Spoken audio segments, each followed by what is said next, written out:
Welcome back, ladies and gentlemen. I'm Marcus Aurelius, and this is Dominions 4, Sunday, Bloody Sunday.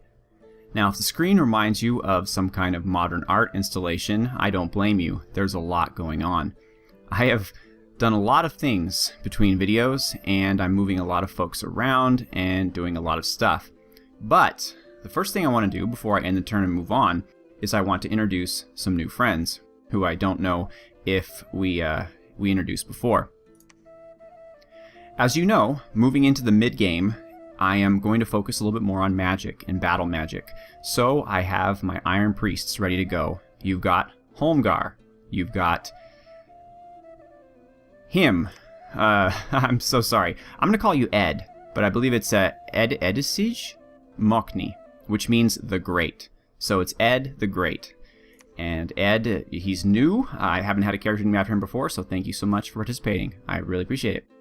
Then we have Falresh, and we have Stamps. Actually, all of these guys are new to my series. They are not in the series, so welcome to all of you. You will be spamming a spell called Iron Blizzard, which is basically like you shooting out 30 crossbow bolts that are magical and armor piercing at the enemy. So that is going to be a lot of fun.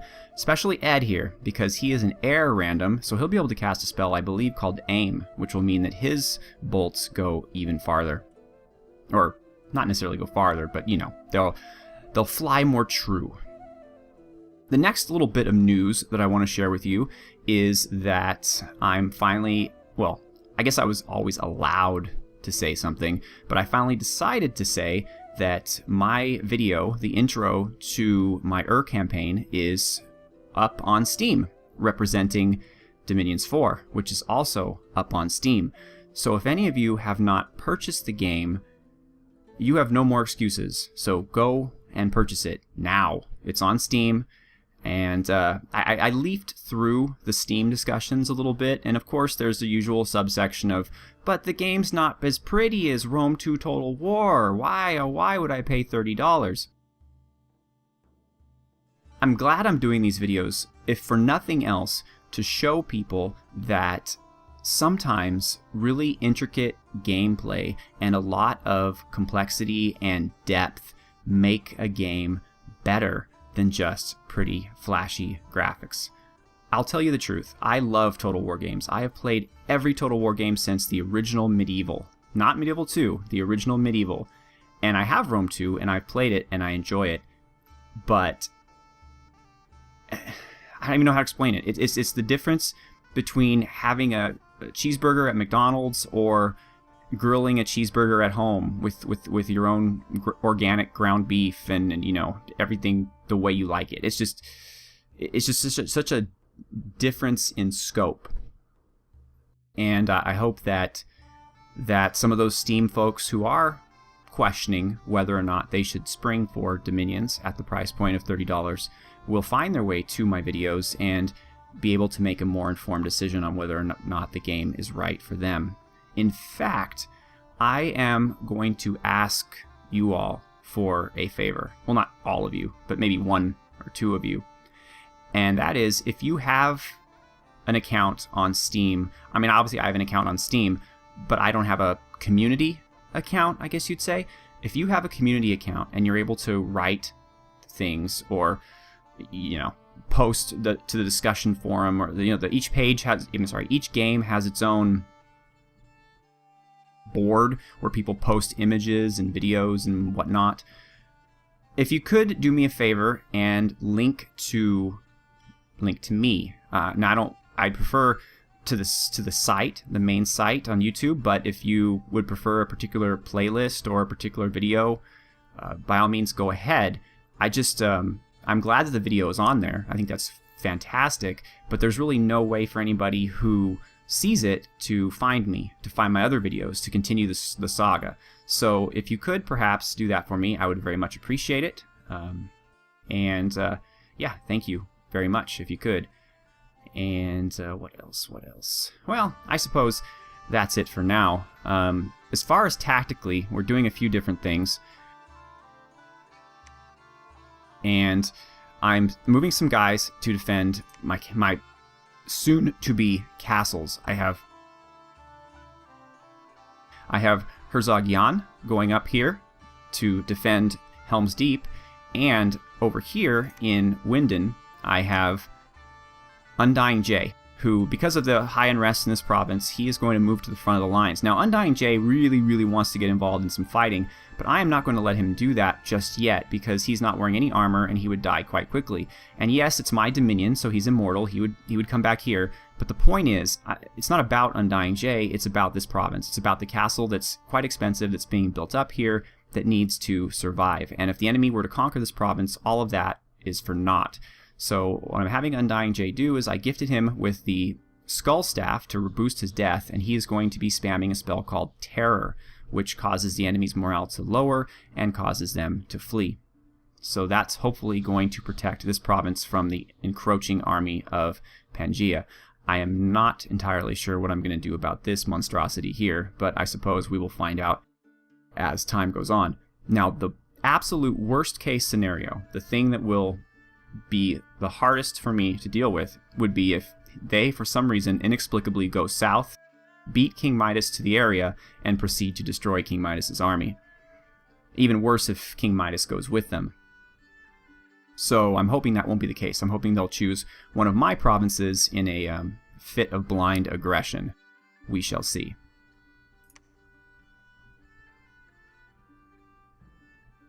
Man, I think that Ulm's cold dominion is actually seeping through the computer because it is freezing. Okay, I'm researching Conjuration and Evocation both. Evocation, as I told you, for the Iron Blizzard spell, and Conjuration because I want to get to the level where you can summon a creature called a Naiad. I've done this before in the campaign, I believe it is. A Naiad is a homesick water and nature mage. So she's very powerful with water and nature, but she can't leave the province in which you summon her. I mean, she can, but she'll eventually die. So you don't want to do that. And the purpose of that is because I have nobody in my entire nation anywhere who can cast water spells but Katarina von Ulm. And obviously she's busy doing other things. So this would help us get some water and some more nature. Speaking of nature, we just found a new nature site. Baron von Krock has 5 blood slaves. Colonial got 9. And Nilex got 13. Excellent. We have many blood slaves now. Esquania. Okay, we're continuing the march against Pangaea.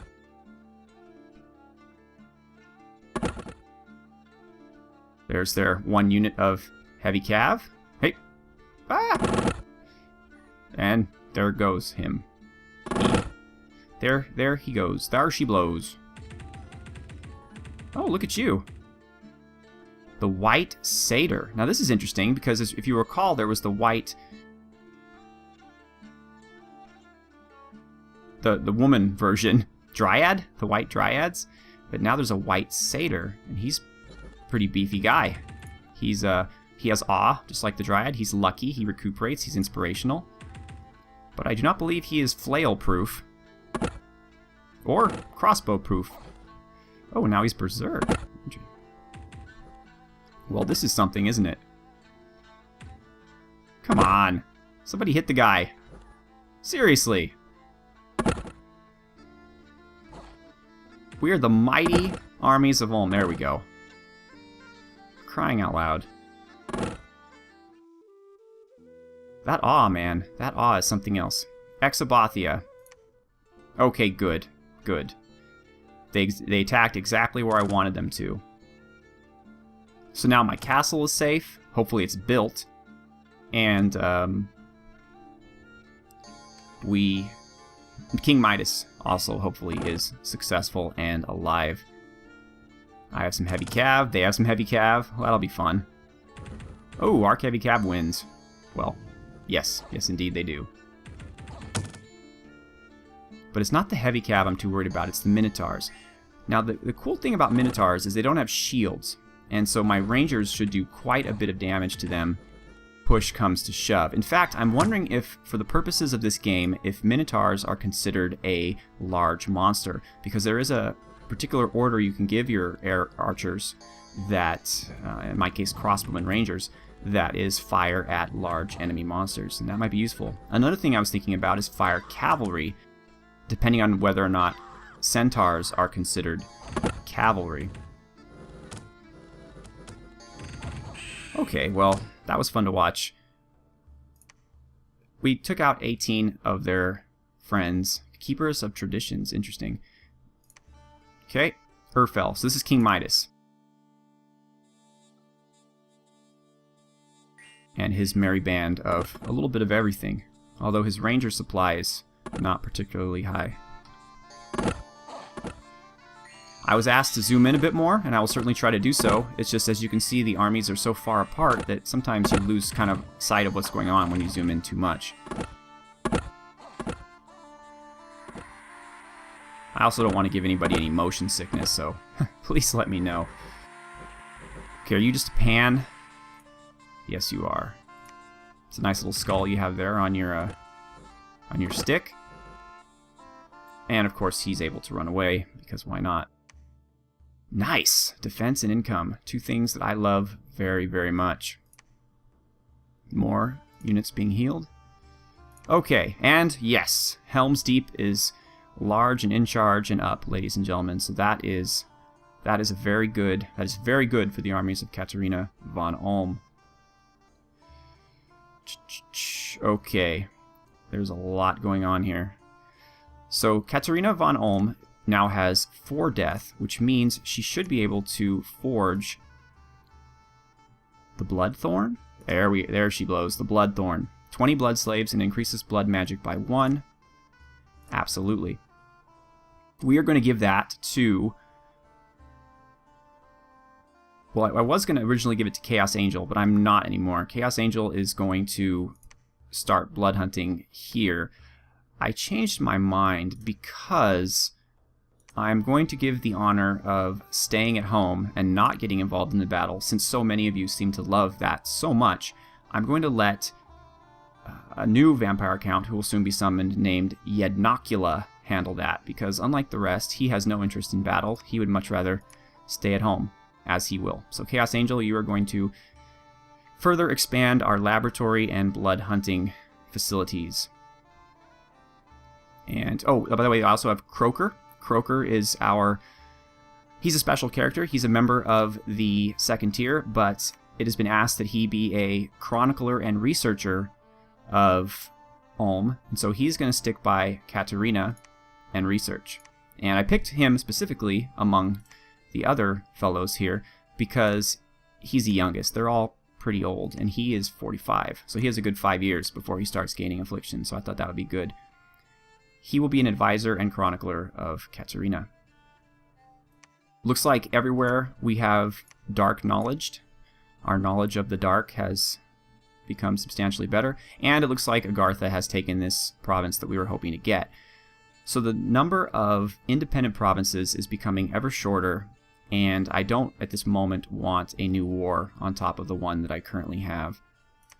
Adrian, you are going to continue your program of temple building.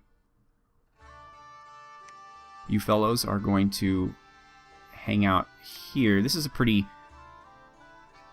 key province. It's across the river, although once my dominion gets in here, the river is going to always be crossable because it's a cold dominion. So, I guess it's not as important. This is the capital, by the way, of Midgard. This is the... No, I thought it was the capital of Agartha. It's not. This is the capital of Pangaea, as we recall. And the capital of... Oh, there's the capital of Agartha. Okay, so we know where all of our enemies are. And it looks like Agartha and Midgard are fighting here to see who is king of the mountain. These guys are still researching. Okay, everything... Oh, we do not have a lab here, so let's get that taken care of. Oh, and one thing you're going to see me doing in this Let's Play that I didn't do in previous ones is I'm going to be improving my forts, because as you see, if nothing else, they all add administration, which means more money and more supply. Production. But otherwise, they increase defense. So I believe they all increase administration +2. And that is correct. So let's start with towers. And here, Helm is going to... Well, he's going to hang out until I can get him some items to make him a decent thug. Roads give administration +5, so they're always good to build when you can.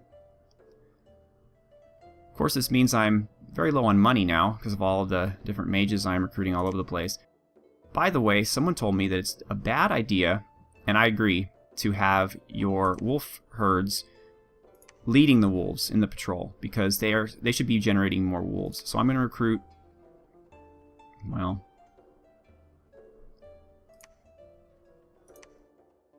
these guys can only hold 10. I'm not sure what I'm going to do here. I want to recruit a neutral commander, but I don't have many of those here. Mounted commander seems like a little too much for that particular task. But they're all I seem to have. Oh, I got another slave market too, which is awesome. So now I have 6 free blood slaves every turn. This is a horrible disease-causing province. Increases unrest as well. Won't be blood hunting here. Woodhenge druid, eh. Okay, let's zoom out a little bit just so I can get a macro picture of what's going on. These guys are fine. Undying Jay is going to hold out. We have the castle coming. Alright, so how are we going to handle these guys? We have mostly minotaurs, satyr snipers, and horned serpents. Let's get this up here. And this is the last of our money.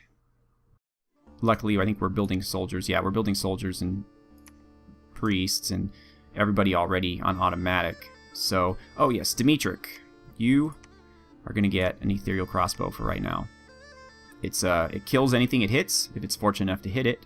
You have precision 12, which is pretty good.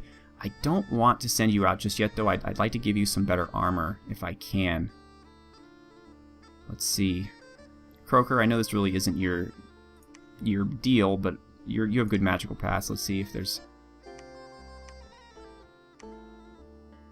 I mean, a Robe of Shadows, yeah, we could afford it. It'll give you more stealth. It'll give you ethereal, but if an arrow should hit you, you're pretty much gone. I don't know. This will give you 13 protection, but it'll reduce your defense. What's your natural protection? 9. Well, 7 when you factor in everything. So that the ringmail would benefit you in the protection arena. Obviously, the Robe of Shadows would make you ethereal and very hard to hit, but I don't know if that's something we really need for that particular purpose. What else do we have? We have some death here. What can they do? No, just the ringmail. Nature. Ranger's Cloak, but that's just stealth. Doesn't do anything in terms of armor. Direwolf Pelt, cold resistance, attack, defense. Not very useful. I think for right now, just to pass the time, the enchanted ringmail armor is probably your best bet. So, Tetraphala, will you please make that for him? We need a bit stronger mages before we could start getting stronger items.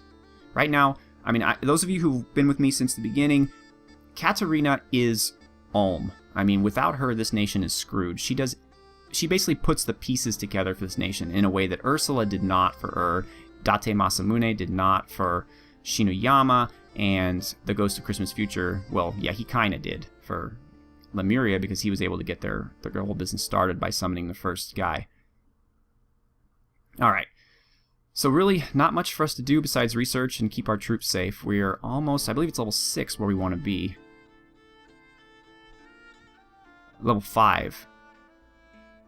Contact Naiad, yeah, so one more level of that, which is 347. Evocation, we're trying to get to level 6, I know that one. And so we're slowly moving down the line. And we're getting new researchers everywhere, every turn. So, oh, here's Adolf. Adolf was here in order to build a temple. However, he's going to have to wait for that because we are out of money, unfortunately. I guess it's okay for Lighthawk Gundrick to guard this as we're building a castle here. So we're in pretty good shape. Agira, however, can't build a lab, but she can at least protect this area by her fortune-telling ability, so that's fine. Adolf will wait on you. You guys are all waiting until we can get... Actually, Herzog Jan. Oh. Well, when the laboratory is built, I'm going to give you an ethereal crossbow as well. I built 2 of them. Nilex has the... So, Who is missing? Ah, Baron von Krock, of course. So now Baron von Krock will be searching the land for virgin women with his rod. Oh, yeah. Maturity, folks. That's why you watch me. Maturity. Okay, Norag.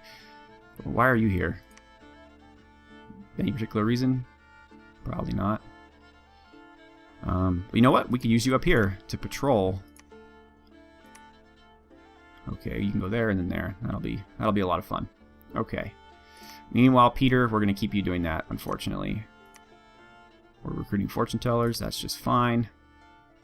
The more, the merrier. And all right, I think that's where we're at. I think we're good to go here. Herzogian. Oh wait, no. We should do something here. This is a pretty valuable province. They can reinforce from here. I think King Midas versus Herzogian should be able to take these guys out. Thought we had higher defense here. That's 15 is not good. All right, let's see. Yeah, we're pretty beefy. We don't have a lot of rangers, but our pikemen should be able to. You know what? Since one group's up here, we should put the other group up here. All right, I think that's a pretty good. So let's see how that goes. They might decide to do something else, like attack one of these provinces or whatnot. I suppose they could try. They're a little bit weaker now if they only have 30 units. But we'll see. I mean, we saw them attack. They did have more than 30 units. Meanwhile, we're just simply waiting. I know it's not incredibly exciting, but at least you get to see some more battles. Okay. Another nature site. We are good. We're gaining those in good order. And a astral site. I'll take them both. Von Krock, 8 slaves. Colonial, 6. Nilex, 7. Urfel. Okay, they attacked King Midas. Is he still there? No, he's already gone, so it's province defense. This could be ugly. Oh yeah, this could be very ugly. But I suppose if we have to trade provinces, this is a good one to trade. As long as we're doing some kind of damage to them. Taking out some of them. 8 of them. Well, you know, could be better. Exabothia. Okay, this is my gigantical army of giganticalness. Look at these guys. Look at them. They are spoiling for a fight. Alright, we have some minotaurs. They're what I'm really concerned about. The rest of the troops I know we can beat. But these guys, here's where things get interesting.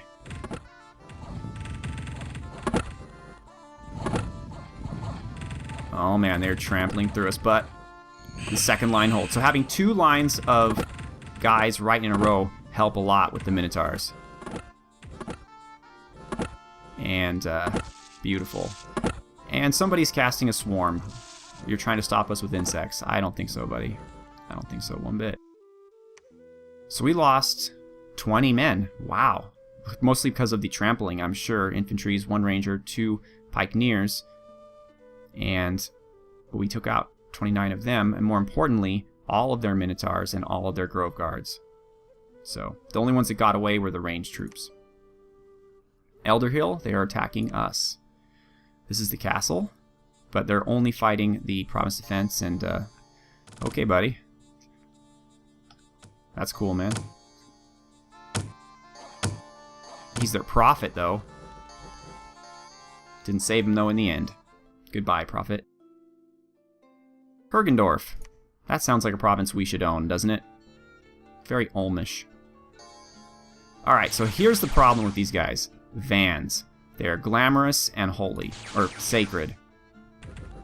As you can see, they are very nasty critters. Oh, this is the throne. This is the throne province. They're trying to get that. Hey, it's the Minkidu! They survived all the way to the late age. Look at you guys. They haven't got any better at armor smithing, it appears, though.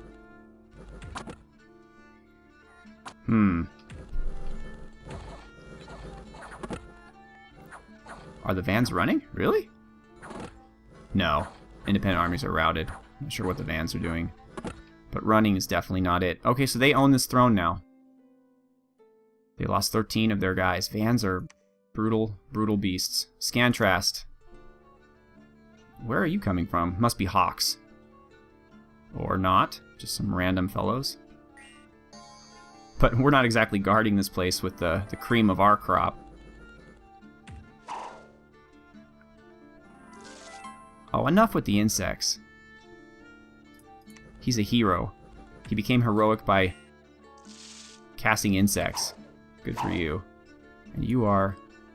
No, not the large ant. Oh, so this is a keeper of traditions. It's a minotaur... Oh, man, a sacred minotaur commander. Excellent, just what we needed.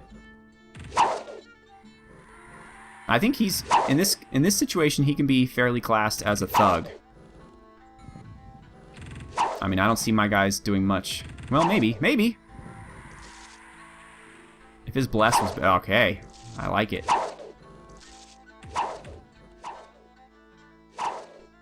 Okay.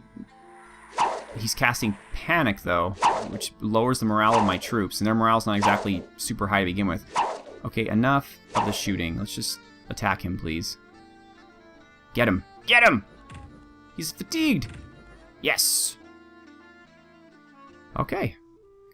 Good job, Scantrast. You handled yourself quite well.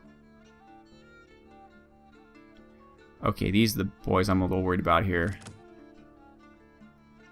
We have some heavy cav, but I'm thinking this is going to look bad for us.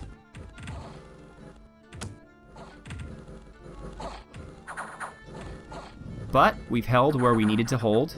We've caused them to lose time and energy and manpower. Or beast power? Cow power? Whatever. Ah.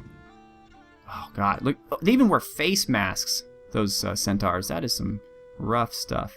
Yes. Oh, yes. Finally. Finally, after 2 LPs, we get a worthy hero. Burkhard Nachzerher, the Blood Marshal. He is... Well, what is he exactly? I mean, he's definitely cool, but he doesn't have any death magic, like my vampire counts. Burkhard Nachzerher was known as a brute and a butcher. During the Civil War, barons and counts were able to make their own petty kingdoms where they alone made and enforced the law. By fear and force, Burkhard made himself powerful. By draping his army camp with the entrails of captured soldiers, he convinced his enemies to flee before battle. Yeah, that'll do it. His subjects fared no better. Blood sports and grisly executions were held in his castle for amusement. The very soil became dark and malicious. When the malediction struck, Burkhard gave in to the hunger and drank the blood of his remaining serfs in a feast that forever changed him into a beast of the night. Now Burkhard has re-emerged from his castle to butcher the enemies of the... She is not the dark god. She is a good goddess. She is one of the good guys. Enough of this. Katarina is very good. Okay, so he's invulnerable 25, so non-magical weapons are very difficult to hit him. He's got great defense, his strength is good, and his stats in general are very nice. He has a fear effect of 5, he regenerates, which is fantastic. So this guy is definitely thuggable. Now, blood is kind of useless, unfortunately. If he's not blood hunting, in order to cast most blood spells, you need to have blood slaves with you, which I do not want to have. But, so that's his story, and for right now, you are going to research, though, because between turns, I will figure out what to do with you. Dimitrik, let's put on your nice new shirt. Protection up to 10. Thought it would be better than that, but whatever. You did lose a defense.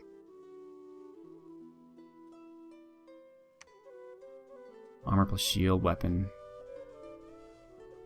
Alright, in melee combat. Alright, but you're not going to be in melee combat. You're going to be in ranged combat. If anything kills you, it's going to be an arrow, and that will be protection. Okay. You do have no head protection. Is there a nice little hat I can make for you? Where's our friend Croaker? There he is. No, you don't need a Crown of Command. You definitely don't need a Starshine Skullcap. The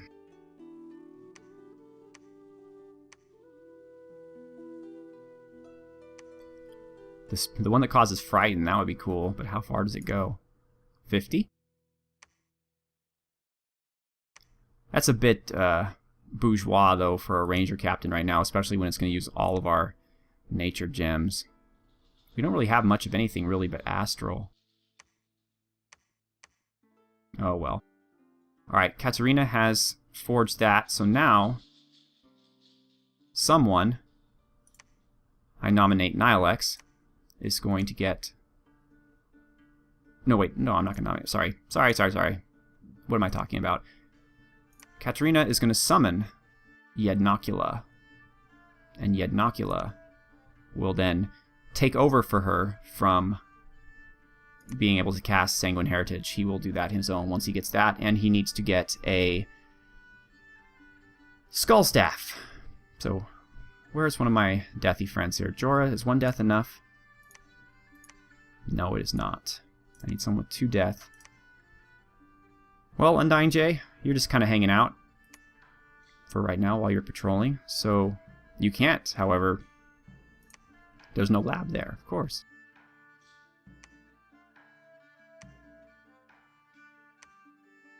Von Kroc, I know you're busy getting us blood slaves, and thank you so much for that, but for right now, you are going to forge a Skull Staff.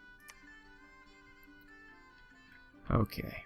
Alright, well, this has gone way over, so I'm going to end the turn here. Hopefully I'll get a bunch in over the weekend, so get excited for that, folks. I really, really want to get done with my researching on construction and evocation. A, so you can see my priests just kill everything, but B, so that I can start focusing on blood. And there's 3 different types, there's 4 different types of demons that I'm going to be summoning. There's the Ice Devils, or Ice Demons, which are really powerful mages and thugs. There's the Heliopagai, which are also mages. I'm not sure if they're good at being thugs. There's the Fire Devils, or Fire Demons, or Arch Demons.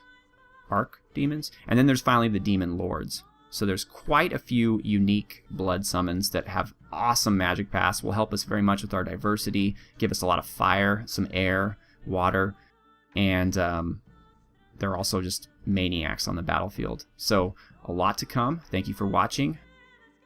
Once again, leave comments, leave a like if you'd like. If you haven't already, subscribe by all means. And just as a quick reminder, if you do have access to the Steam user forums and you do occasionally post there, if you could go into the Dominions 4.1 and post a link to my videos, I would very much appreciate that. Thank you very much, and have a good one.